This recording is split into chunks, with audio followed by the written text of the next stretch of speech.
नमस्कार student, CG की study के कोने वीडियो में आपका स्वागत करता हूं। आज का जो वीडियो है वो टेस्ट सीरीज से संबंधित होने वाला है। इस प्रकार के टेस्ट सीरीज आपको लगाना इसलिए आवश्यक है क्योंकि आगामी एग्जाम का आइडिया आपको इस प्रकार की टेस्ट सीरीज से हो जाता है। इस प्रकार के प्रश्न एग्जाम में आते ही हैं, इसलिए ये जो टेस्ट सीरीज आपको लगाना बहुत ज़रूरी है। तो देखते हैं हमारा पहला प्रश्न क्या है। निम्नलिखित में से किसमें बोवन कैप्सूल होता है।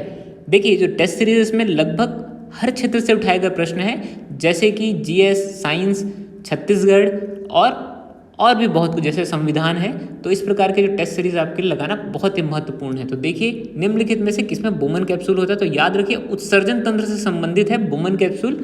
अब बेसिकली हम थोड़ा सा जान लेते हैं बोमन कैप्सूल होता क्या है। देखिए, मैंने जैसे ही बोला उत्सर्जन तंत्र, तो याद रखिए उत्सर्जन तंत्र जो है किडनी से संबंधित है। ये हमारा समझ लीजिए किडनी है, समझ लीजिएगा, तो किडनी है ही है, उसका स्ट्रक्चर है। तो किडनी के अंदर जो है छानने का, यानी खून को छानने का जो काम करता है वो बोमन कैप्सूल के द्वारा होता है। याद रखिए, जो ये सी प्रकार की संरचना है, यहाँ पर जो चित्र में दिखाया गया सी प्रकार की संरचना, इसे ही हम बोमन कैप्सूल कहते हैं, जो कि रक्त से अशुद्धियों को छान करके अलग करता है और ये जो अशुद्धियां हम मूत्र के द्वारा शरीर से बाहर निकाल देते हैं। तो बढ़ते हैं हमारा अगला प्रश्न की ओर। भारत का राष्ट्रगान मूल रूप से किस भाषा से लिया गया है। तो याद रखिए, ऑप्शन नंबर सी यहाँ पर करेक्ट होगा। भारत का जो राष्ट्रगान है वो बेसिकली बंगाली भाषा से लिया गया है, क्योंकि जो रविन्द्रनाथ टैगोर है वो बंगाल से संबंध रखते हैं। इसी क्रम में अगला प्रश्न देखते हैं। विश्व का सबसे बड़ा आवासी नदी द्वीप किस नदी में है। तो याद रखिए, जो विश्व का सबसे बड़ा आवासी नदी द्वीप है, ऑप्शन नंबर सी यहाँ पर करेक्ट होगा, ब्रह्मपुत्र नदी में है। देखिए, इसका गर्व जो है भारत को प्राप्त है। भारत के आसाम राज्य में ब्रह्मपुत्र नदी जो बहती है, तो वहाँ माजुली नाम का द्वीप है जो ब्रह्मपुत्र नदी में है। नदी का सबसे बड़ा जो नदी द्वीप है वो माजुली द्वीप है, जो कि असम राज्य में है। याद रखिए, इसको बिल्कुल रट डालिए, कई बार एग्जाम में आ चुका है। इसी क्रम में अगला प्रश्न देखते हैं। निम्नलिखित में से कौन सा कथन सही है। देखिए, इस प्रकार के जो प्रश्न सही है और सही नहीं है इसमें पूछा जाता है। तो याद रखिए, इस प्रकार के प्रश्न में पहले आप अंडरलाइन कीजिए, सही है पूछा है। तो देखते हैं हमारा जो ऑप्शन देखते हैं। पहला है, इलेक्ट्रॉनिक मोटर यांत्रिक ऊर्जा को विद्युत ऊर्जा में बदलता है। तो याद रखिए, जो इलेक्ट्रॉनिक मोटर है वो यांत्रिक ऊर्जा को विद्युत ऊर्जा में नहीं बदलता, जबकि विद्युत ऊर्जा को यांत्रिक ऊर्जा में बदलता है। तो ये गलत हो जाएगा। ऑप्शन बी देखते हैं, इलेक्ट्रॉनिक जनरेटर विद्युत ऊर्जा को यांत्रिक ऊर्जा में बदलता है। तो ये भी गलत है। याद रखिए, जो इलेक्ट्रॉनिक जनरेटर है वो यांत्रिक ऊर्जा को विद्युत ऊर्जा में बदलता है, क्योंकि हम जो जनरेटर है उससे अक्सर आप देखोगे कि बिजली उत्पन्न करने के लिए लगाई जाती है।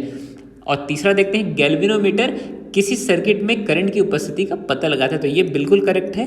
अक्सर आपने देखा होगा कि गैल्वेनोमीटर से आदमी क्या चेक करता है, जो इलेक्ट्रिक सर्किट होते हैं उसमें करंट है कि नहीं है। अगर आपको अपने शरीर का करंट देखना है तो एक गैल्वेनोमीटर लेके आ जाइए और अपने शरीर का करंट चेक कीजिए कि आपके शरीर में कितना करंट है, और बिल्कुल कमेंट सेक्शन में बताइए कि मेरे शरीर में इतना करंट है। बढ़ते हैं हमारे अगले प्रश्न की ओर। भारत के राष्ट्रीय ध्वज के बारे में निम्नलिखित में से कौन सा कथन सही है। ध्वज की चौड़ाई और लंबाई का अनुपात 2:3 है। ये एकदम करेक्ट है। याद रखिए, पहले चौड़ाई बोला है और बाद में लंबाई। तो याद रखिए, अगर ये आगे पीछे हो गया तो लंबाई अगर आगे हो जाएगा तो 3:2 हो जाएगा। दूसरा देखते हैं, अपने वर्तमान स्वरूप में राष्ट्रीय ध्वज का डिजाइन को 15 अगस्त 1947 के संविधान सभा द्वारा अपनाया गया था। तो देखिए, ये दूसरा जो कथन है वो एकदम गलत है। जो राष्ट्रीय ध्वज है उसको हमने 22 जुलाई 1947 में अपनाया था। याद रखिए, 22 जुलाई 1947 में। इसके अलावा जो बेसिक फैक्ट है आपको जानना जरूरी है, जिसको आप कहीं पर नोट करके रख लीजिए, जो मैं आपको बताने जा रहा हूँ। 26 जनवरी 1950 को राष्ट्रीय प्रतीक चिन्ह और राष्ट्रीय गीत को अपनाया गया था। कब? 26 जनवरी 1950 में। इसके अलावा 24 जनवरी 1950 में राष्ट्रगान को अपनाया गया था। याद रखिए, 24 जनवरी 1950 को। तभी 26 जनवरी 1950 में जब हमारा संविधान लागू हुआ, तब वहाँ सभा में ये राष्ट्रगान गाया गया था। 21 मार्च 1957 में राष्ट्रीय पंचांग, जिसे हम सत संवत कहते हैं, याद रखिए सत संवत हमारे देश का राष्ट्रीय पंचांग है, उसे अपनाया गया था 21 मार्च 1957 में। कई लोग विक्रम संवत बोल देते हैं, तो बिल्कुल गलत है। याद रखिए, सत संवत हमारे देश का राष्ट्रीय पंचांग है। इसी क्रम में अगला प्रश्न देखते हैं। निम्नलिखित में से कौन सा विकल्प तृतीयक क्षेत्र के लिए आर्थिक गतिविधियों में सबसे अच्छा प्रतिनिधित्व करता है।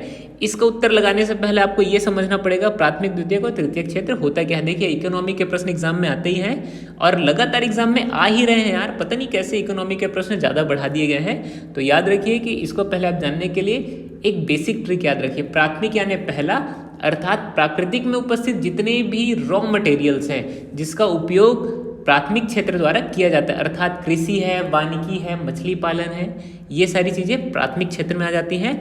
और द्वितीयक क्षेत्र में विनिर्माण, जिसे हम इंग्लिश में इंफ्रास्ट्रक्चर बोलते हैं, तो द्वितीयक क्षेत्र में क्या आ गया, इंफ्रास्ट्रक्चर या विनिर्माण।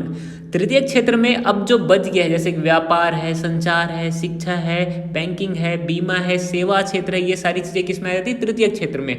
तो मैंने जैसे कि अभी बताया तृतीयक क्षेत्र में परिवहन और संचार आता है, तो ऑप्शन नंबर सी करेक्ट होगा। जो मैंने तीनों को बताया उसको रट डालिए यार, ये सारी चीज़ें बहुत ही बेसिक है और एग्जाम में आती ही हैं। तो बढ़ते हैं हमारे अगले प्रश्न की ओर।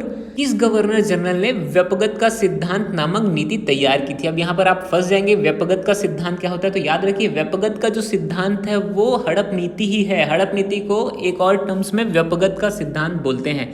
तो याद रखिए, लॉर्ड डलहौजी द्वारा, ऑप्शन नंबर ए करेक्ट आएगा, लॉर्ड डलहौजी द्वारा जो है व्यपगत का सिद्धांत दिया गया था। इसी क्रम में अगला प्रश्न देखते हैं। 1989 के 61वें संविधान संशोधन जो हुआ था उसमें क्या संशोधन हुआ था, ये पूछा है। तो याद रखें, जो 1989 का 61वां संविधान संशोधन हुआ था वो किस अनुच्छेद में था, ये भी प्रश्न आता है। तो याद रखें, 326वें अनुच्छेद में संशोधन हुआ था, जो कि इलेक्शन से संबंधित है। अब इलेक्शन से संबंधित है तो किससे संबंधित है? जो हमारी उम्र 1989 से पहले 21 साल हुआ करती थी वोट डालने की, वो वर्तमान में जो 18 वर्ष है वो 1989 के संविधान संशोधन द्वारा किया गया था। इसको रट डालिए। आपको जो वोट देने की जो शक्ति है 18 साल की जो मिलती है वो कि 1989 के 61वें संविधान संशोधन से मिला था। इसी क्रम में अगला प्रश्न देखते हैं। आटाकामा रेगिस्तान किस महाद्वीप में? देखिए, व्यापम जो है इंटरनेशनल वाले क्वेश्चन भी उठाते हैं, तो इसका यार आप लोग मेरे को कमेंट सेक्शन में बताइए कि आटाकामा का रेगिस्तान कहाँ है। ये चीज़ आपको खोजनी है और पता लगा करके मेरे को कमेंट सेक्शन में बताना है। बढ़ते हैं हमारे अगले प्रश्न की ओर। निम्नलिखित में से किस नदी को अफ्रीका नदी का पिता कहा जाता है? Father of African river. तो याद रखिए, जो नील नदी है, ऑप्शन नंबर ए करेक्ट आएगा, नील नदी, जो कि अफ्रीकन द्वीप में, महाद्वीप में बहती है, जिसे नील नदी के नाम से जानते हैं, जो कि वहाँ की सबसे लंबी नदी है। इनफैक्ट विश्व की सबसे लंबी नदी नील नदी है। इसी क्रम में अगला प्रश्न देखते हैं। निम्नलिखित कथनों में कौन सा कथन सही है? देखिए, यहाँ पर फिर से बोल रहा हूँ कि याद रखिए, अंडरलाइन कर लेने का, इस प्रकार के प्रश्न आते हैं। तो कौन सा कथन सही है पूछा है, तो कथन पढ़ते हैं। लिटमस सॉल्यूशन एक बैगनी डाई है। डाई यानी कलर, जो आप अपने बालों में लगाते हैं रंगीन दिखाने के लिए, उसे डाई कहते हैं। तो याद रखिए, लिटमस सॉल्यूशन एक बैगनी डाई है जिसे शैवाल से निकाला जाता है। एकदम करेक्ट है। याद रखिए, जो लिटमस सॉल्यूशन है उसे हम शैवाल से ही प्राप्त करते हैं। तो ये करेक्ट हो गया। दूसरा जो कथन है, लिटमस सॉल्यूशन ना तो अम्ली है ना तो क्षारी, इसका रंग बैगनी है। तो याद रखिए, एकदम करेक्ट है। लिटमस सॉल्यूशन ना तो अम्ली है ना ही क्षारी। और तीसरा जो है, हल्दी और लाल गोभी के पत्ते भी विलयन में अम्ल या क्षार की उपस्थिति का संकेत है। ये भी एकदम करेक्ट है। तो याद रखिए, तीनों जो आंसर है वो करेक्ट होंगे। तो ऑप्शन आप पढ़ करके बिल्कुल लगा लीजिए। ऑप्शन नंबर डी यहाँ पर करेक्ट आएगा। पहला, दूसरा, तीसरा जो कथन है वो एकदम करेक्ट है। बेसिकली मैं आपको एक चीज़ बता देता हूँ, जो लिटमस सॉल्यूशन है वो ना तो अम्ली होता है ना ही क्षारी। ये जो डाई है वो बैगनी कलर का होता है। उसके अलावा इसे हम शैवाल से प्राप्त करते हैं। याद रखिए, जो थैलोफाइटा समूह के लीचेन पौधे होते हैं उससे हम किसको प्राप्त करते हैं? लिटमस सॉल्यूशन को। इसी क्रम में अगला प्रश्न देखते हैं। निम्नलिखित में से कौन सा कथन सही है? फिर से देखिए, कथन कारण संबंधी प्रश्न आ गया है। तो यहाँ पर देखिए, पहला जो है, जिस दर में बैंक भारतीय रिजर्व बैंक के पास उधार रखता है उसे रेपो रेट कहते हैं। और दूसरा जो है, रेपो रेट पुनर्खरीदी दर का संक्षिप्त रूप है। तो अगर आपको इसका आंसर नहीं पता है तो पहले बेसिक चीज़ आप पहले समझ जाइए। अब देखो यार, हमें इस प्रश्न का उत्तर लगाने से पहले बेसिकली एक चीज़ समझना पड़ेगा कि रेपो रेट होता क्या है। तो रेपो रेट और रिवर्स रेपो रेट अक्सर एग्जाम में पूछे जाते हैं। तो पहले बेसिकली मैं आपको समझा देता हूँ। सबसे पहले यहाँ पर आपको एक टर्म समझना पड़ेगा कि आरबीआई। तो आरबीआई आपको पता होगा, जो कि बैंकों का बैंक है, जिसे हम केंद्रीय बैंक के नाम से भी जानते हैं। और बेसिकली जो सारे बैंक होते हैं, जैसे कि एसबीआई, पीएनबी, जितने भी बैंक आप जानते होंगे वो सारे बैंक। तो याद रखिए, जो सारे बैंक है, जिसे कॉमन सा कमर्शियल बैंक हम समझते हैं, कमर्शियल बैंक के ऊपर कंट्रोल कौन रखता है? आरबीआई। तो एक कॉमन से रख लीजिए, एसबीआई समझ लीजिए। तो ये जो एसबीआई है, जिस दर पे आरबीआई से लोन लेगा, जिस दर से आरबीआई से लोन लेगा, उसे हम रेपो रेट बोलेंगे। क्या बोलेंगे? Repo rate. याद रखिए, ये रेपो रेट वो होता है जिससे सामान्य बैंक है वो आरबीआई से लोन लेगा। तो ये समझ लीजिए, जब लोन लेगा तो बैंक के पास बहुत सारे पैसे रहेंगे, और जब बहुत सारे पैसे रहेंगे तो आम जनता के पास ये जो लोन दे सकेगा। तो यहाँ पर ये समझ लीजिए बेसिकली कि रेपो रेट वह रेट होता है जिस दर पे सामान्य बैंक या कमर्शियल बैंक जो है आरबीआई से लोन लेते हैं। अब सेम इसका उल्टा कर दीजिए कि जो सामान्य या कमर्शियल बैंक है जिस दर पर आरबीआई को लोन देते हैं उसे हम रिवर्स रेपो रेट कहते हैं। तो बेसिकली ये सामान्य फंडा है कि जब केंद्रीय बैंक से हमको लोन लेना होता है, यानी जो बैंकों को लोन लेना होता है, तो उसको हम बोलते हैं रेपो रेट। तो ये बिल्कुल अगर आपके दिमाग में बैठ गया होगा तो बस इसके हिसाब से उत्तर लगाइए। तो जैसे कि पहले जो कथन है, जिस दर पर बैंक भारतीय रिजर्व बैंक से पैसे उधार लेता है उसे रेपो रेट कहते हैं। तो एकदम करेक्ट हो गया। मैंने अब भी जस्ट बताया कि जिस दर पर सामान्य कमर्शियल बैंक जो है वो रिजर्व बैंक से लोन लेते हैं। और दूसरा जो है रेपो रेट पुनर्खरीदी दर का संक्षिप्त रूप है, ये भी करेक्ट है। ये दरअसल बैंक की भाषा है। तो याद रखिए पहला और दूसरा दोनों कथन सही है। ऑप्शन नंबर सी यहाँ पर करेक्ट आएगा। इसी क्रम में अगला प्रश्न देखते हैं। भारतीय राष्ट्रीय आंदोलन की निम्न घटनाओं के कालक्रम के अनुसार व्यवस्थित कीजिए। तो बिल्कुल यहाँ पर आपको सन याद रखना बहुत जरूरी है। तो यहाँ पर देखिए खिलाफत आंदोलन, दूसरा चौरा चौरी कांड, तीसरा जलियांवाला बाग हत्याकांड और चौथा जो है महात्मा गांधी की दांडी यात्रा। तो याद रखिए जो महात्मा गांधी की दांडी यात्रा है ये सबसे पीछे थी। ये 1930 की घटना है।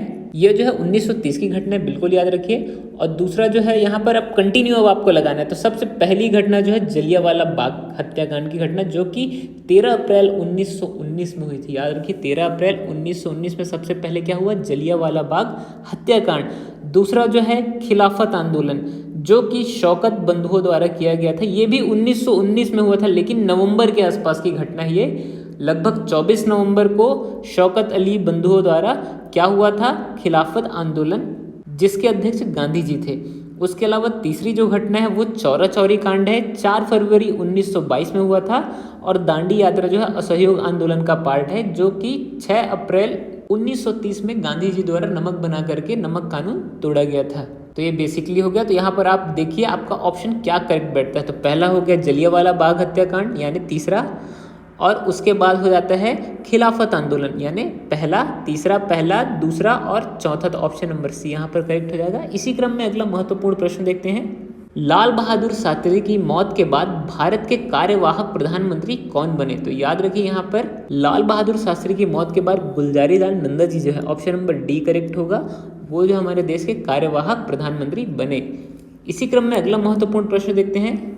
एक निर्धारित काल अवधि में जो साधारण 1 वर्ष में होती है, उस समय में किसी देश की भौगोलिक सीमाओं के भीतर उत्पादित वस्तुओं और सेवाओं का अंतिम मूल्य को खाली स्थान कहते हैं। तो याद रखिए 1 वर्ष में मान के चलिए किसी देश है, जैसे कि ये देश है, 1 वर्ष में उसमें जो जितनी भी सेवाएं हैं या उत्पादित वस्तु, उनका अंतिम रूप से जो मूल्य क्या कहलाता है, सकल घरेलू उत्पाद। ऑप्शन नंबर ए करेक्ट आएगा, क्योंकि ये निश्चित सीमा रेखा के अंतर, जैसे कि भारत की एक निश्चित सीमा रेखा है। इसी क्रम में अगला महत्वपूर्ण प्रश्न देखते हैं।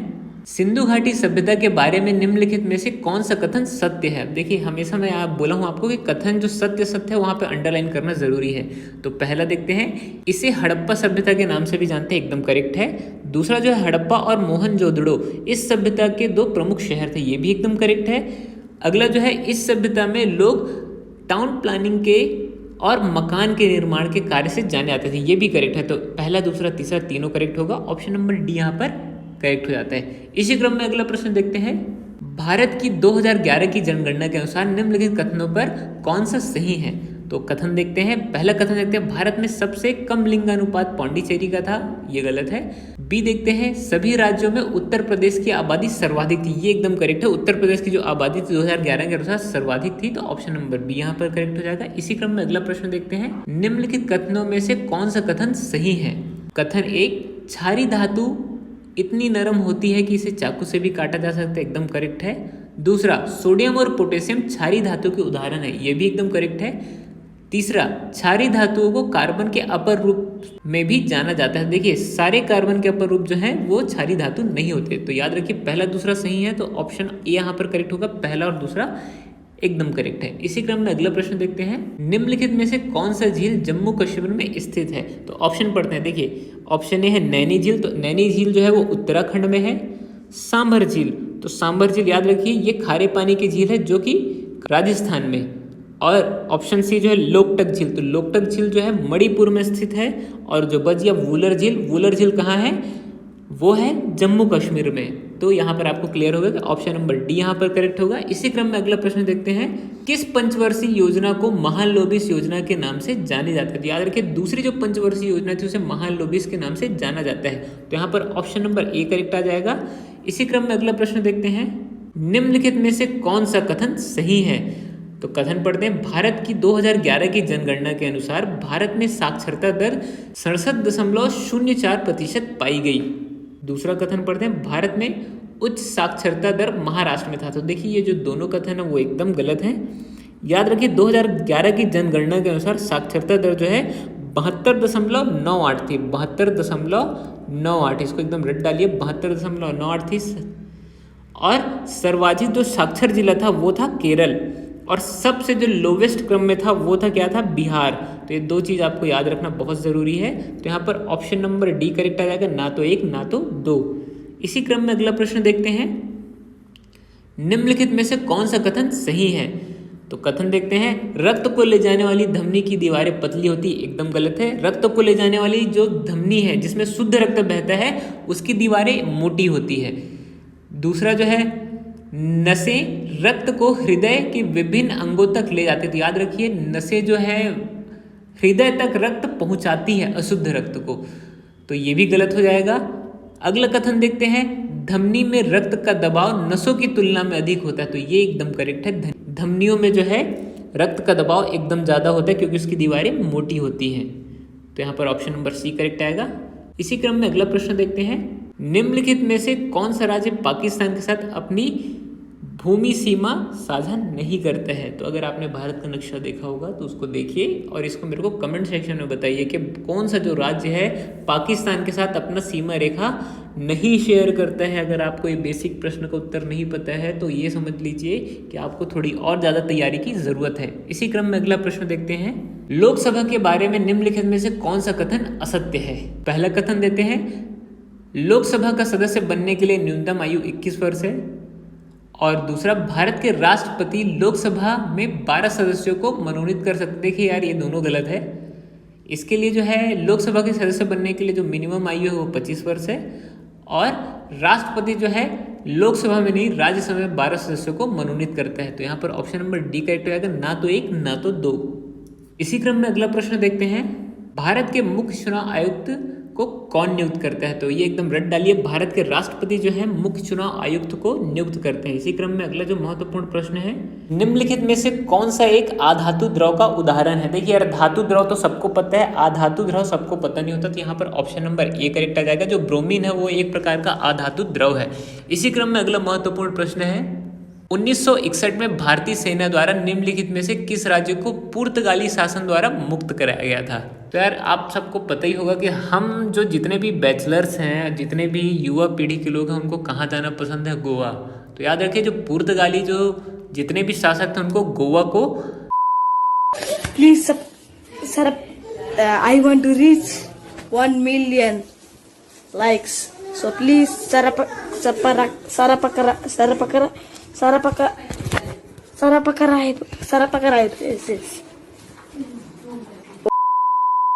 अब देखिए जो क्रम जो छत्तीसगढ़ के प्रश्न यहाँ पे स्टार्ट हो जाएंगे। बेसिकली आपको छत्तीसगढ़ के प्रश्न को देखने यहाँ पर मिलेगा। निम्नलिखित में से कौन सा छत्तीसगढ़ के प्रथम राज्यपाल थे।